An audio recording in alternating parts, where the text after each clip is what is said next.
Yo, what is up guys, it's Kobe, back today with another installment of my Black Ops 2 weapon breakdown and comparison series. In this series I compare two weapons in their raw and naked form, and in today's video we'll be covering the SWAT 5.56 and the M8A1. These two are the burst fire assault rifles in Black Ops 2, and as always I'm going to be going over the stats, characteristics, and just some basic features of each weapon, and just try to figure out which one is better. So without wasting any more time, let's get started. Taking a look at the max damages, the SWAT 5.56 is packing 40 points while the M8A1 is at 35. So both weapons do have the ability to kill in 3 bullets, however the 3 bullet kill range is ridiculously small with the M8A1, about 2 to 3 steps away from you, so you might as well chalk this up as a 4 bullet kill weapon.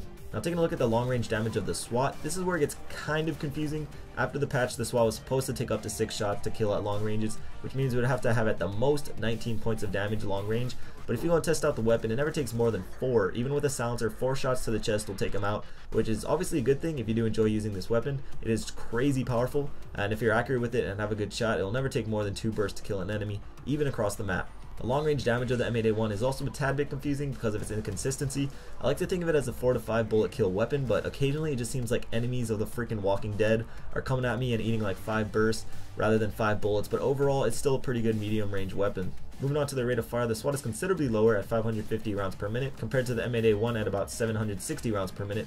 And the difference in RPMs between these two weapons are due to 1, the difference in burst. The M8A1 fires 4 bullet bursts while the SWAT shoots 3, and 2, the burst delay, which is the time between the bursts. If you've used these weapons, I'm sure you notice how the SWAT fires somewhat like the M16s in the past, while it is a lot easier to spam bullets with the M8, sort of like the Chickum, but just not quite as fast. For their magazines, the M8A1 has more bullets per clip, but the SWAT has more bursts per clip. It has 10 bursts in a standard clip and 13 in extended, while the M8A1 has 8 4-round burst clips and 10.5 with extended, which is pretty weird. I'm not sure why they didn't make it full 11 bursts and just left it with 2 extra bullets. I don't know, I thought that was pretty strange. The reload time is also in favor of the SWAT, but just by a little. However, it is worth noting that it is a lot easier to reload cancel with the SWAT, and when done correctly you can lower it down to like a little over a second, which is crazy fast to reload a weapon. For recoil patterns, these really aren't important at all. They're burst fire, so there's basically 0 recoil, and the hip fire spreads are fairly normal. So when it comes down to it, with these weapons, it all comes down to personal ability and personal preference. If you don't have a good shot, I would not recommend either of these weapons,